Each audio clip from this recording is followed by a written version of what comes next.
அதிமுகவில் தினகரனை இணைக்க வேண்டும். அதிமுகவில் எழும் புதிய கோரிக்கை. மூத்த நிர்வாகிகள் தாவேகாவில் ஐக்கியமாகி வரும் நிலையில் என்ன செய்ய போகிறார் எடப்பாடி பழனிசாமி? தமிழக அரசியல் மீண்டும் கூட்டணி, இணைப்பு, உட்கட்சி அதிருப்தி என்ற 3 முக்கிய வார்த்தைகளை சுற்றியே நகர்கிறது. குறிப்பாக அதிமுகவில் நடைபெறக்கூடிய ஆலோசனை கூட்டங்கள் புதிய அரசியல் விவாதங்களை உருவாக்கியுள்ளன. அந்த வகையில் சமீபத்தில் நடைபெற்ற மாவட்ட நிர்வாகிகள் ஆலோசனை கூட்டத்தில் எதிர்பாராத ஒரு கோரிக்கை நேரடியாக அதிமுக பொதுச் செயலாளர் எடப்பாடி பழனிசாமியிடம் முன்வைக்கப்பட்டது.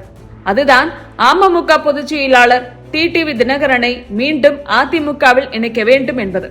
இந்த கோரிக்கை வெறும் ஒருவரின் தனிப்பட்ட கருத்தா அல்லது கட்சிக்குள் பலருடைய மனநிலையா என்பதுதான் தற்போது எழக்கூடிய கேள்வி.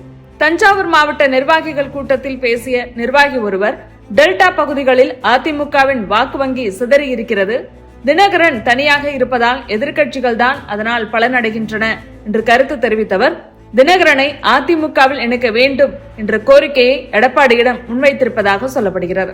இதற்கு பதில் கொடுத்த எடப்பாடி பழனிசாமி, தினகரன் தனி கட்சியை நடத்தி வருகிறார், தற்போது 2 கட்சிகளும் கூட்டணியில் இருக்கின்றன, இணைப்பு குறித்து பேசுவதற்கு பதிலாக கூட்டணி கட்சிகளாக இணைந்து செயல்பட்டாலே போதுமானது என்ற வகையில் பதிலளித்திருக்கிறார் எடப்பாடி பழனிசாமி.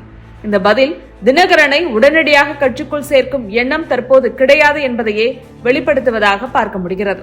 ஆனால் இந்த விவாதம் இதோடு முடிந்துவிடவில்லை. ஏனென்றால் கடந்த சில மாதங்களாக அதிமுகவில் இருந்த உட்கட்சி பூசல் தேர்தலுக்கு பிறகு இன்னும் தீவிரமடைந்துள்ளது. இதன் உச்சகட்டமாக எடப்பாடிக்கு எதிராக சட்டமன்றத்தில் தனி அணியாக செயல்பட்டது, தாவேகாவுக்கு ஆதரவு கொடுத்தது, அடுத்தடுத்து அதிமுக எம்எல்ஏக்கள் ராஜினாமா செய்தது என திக்குமுக்காடி வருகிறது அதிமுக. அதிமுகவின் முக்கிய முகங்களான விஜயபாஸ்கர்கள் தொடங்கி வைகை செல்வன், கடம்பூர் ராஜு என வரிசையாக தாவேகாவில் இணைந்து கொண்டு வருகின்றனர். இந்த நிலையில் இங்கிருப்பது ஜாம்பவான்கள், அங்கிருப்பது வெறும் லெட்டர் பேடு தான் என்று அதிமுகவை விமர்சனம் செய்து பேசியிருந்தார் சி. விஜயபாஸ்கர். இவர்கள் ஒருபுறம் என்றால் தாவேகாவில் முற்றாக அதிமுக இணைந்துவிடும். 90% அதிமுக இங்குதான் இருக்கிறது, 30% தான் அங்கு இருக்கிறது. தாவேகாவில் அதிமுக இணைய வேண்டும் என்பதுதான் முதலமைச்சர் விருப்பமும் கூட என்று பேசியிருந்தார் அமைச்சர் ஆதவ் அர்ஜுனா. இந்த நிகழ்வுகள் எல்லாம் அதிமுக அடிமட்ட தொண்டர்களையும் நிர்வாகிகளையும் கலங்கடித்துள்ளது. இது போதாதென்று அதிமுகவில் இருக்கும் 2ஆம் கட்ட தலைவர்களான சி. வி. சண்முகம், வேலுமணி ஆகியோர் எடப்பாடி தலைமையுடன் மோதல் போக்கிலேயே உள்ளனர். எடப்பாடி புதிய பதவிகள் கொடுத்து அவர்களை சமாதானம் செய்ய முயற்சித்தாலும் அதை ஏற்றுக்கொண்டு எடப்பாடியுடன் அவர்கள் இணங்கி போக தயாராக இல்லை என்பதை காட்டியது வேலுமணியின் பேச்சு. அடுத்து அதிமுகவில் ராஜினாமா செய்து வரும் எம்எல்ஏக்கள் எண்ணிக்கை இன்னும் அதிகரிக்க வாய்ப்பிருப்பதாகவும் தகவல்கள் வெளியாகி தொண்டர்களை மேலும் அதிர்ச்சி அடைய செய்திருக்கிறது. எனவே அதிமுக தன்னுடைய பழைய வலிமையை இழந்துவிட்டது. மக்கள் புதிய மாற்றத்தை எதிர்பார்க்கிறார்கள் என்று தாவேகாவின் பிரச்சாரத்தை தவிடுபொடியாக்கி கட்சியை மீண்டெழ செய்ய வேண்டிய கட்டாயத்தில் இருக்கிறார் எடப்பாடி. ஆனால் இது எப்படி சாத்தியம் என்பதுதான் அதிமுக தொண்டர்கள் மற்றும் நிர்வாகிகளின் கேள்வியாக உள்ளது. நாளை அண்ணாமலையும் கட்சி ஆரம்பித்தால் அங்கும் அதிமுகவிலிருந்து எத்தனை பேர் செல்வார்கள் என்று தெரியாது. குறிப்பாக அதிமுகவின் கொங்கு மண்டல முகமான வேலுமணியை அதற்காகத்தான் காத்திருக்கிறார் என்று சொல்லப்படுகிறது.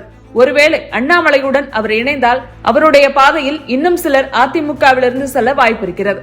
இப்படி அதிமுக ஒரு இக்கட்டான சூழ்நிலையில் இருக்கும் போது பிரிந்தவர்களை மீண்டும் அதிமுகவில் சேர்ப்பது மட்டுமே அதிமுகவை வலுப்பெற செய்ய முடியும் என்று கருதுகிறார்கள் அதிமுக நிர்வாகிகள். எனவேதான் தினகரனை அதிமுகவில் இணைக்க வேண்டும் என்ற குரல் தற்போது எழுந்திருக்கிறது. 2021 சட்டமன்ற தேர்தல், அடுத்து வந்த நாடாளுமன்ற தேர்தலில் அதிமுகவின் வாக்குகள் சிதறி போனதற்கு தினகரனின் அமமுகவிற்கு முக்கிய பங்கு உண்டு. எனவே அதிமுகவின் வாக்கு வங்கியை மீட்க வேண்டுமென்றால், அதிமுகவை விட்டு சென்றவர்களின் இடத்தை நிரப்ப வேண்டுமென்றால் எடப்பாடியுடன் சேர்ந்து இன்னொரு கரம் தேவைப்படுகிறது என்று கருதக்கூடிய தொண்டர்கள் தினகரனின் அமமுகவை அதிமுகவோடு இணைக்க வேண்டும் என்ற எண்ணத்தில் இருப்பதாகவும் சொல்லப்படுகிறது. ஆனால் அதிமுகவின் பிளவிற்கு காரணமே தினகரன், சசிகலா, ஓபிஎஸ்ஐ மீண்டும் சேர்க்க முடியாது என்று எடப்பாடி பழனிசாமி பிடிவாதம் பிடித்ததால் தான். அப்படி இருக்க மீண்டும் அவர்களில் தினகரனை சேர்த்தால் தன்னுடைய தலைமைக்கு அது நெருக்கடியாக இருக்கும் என்பது எடப்பாடியின் எண்ணம்.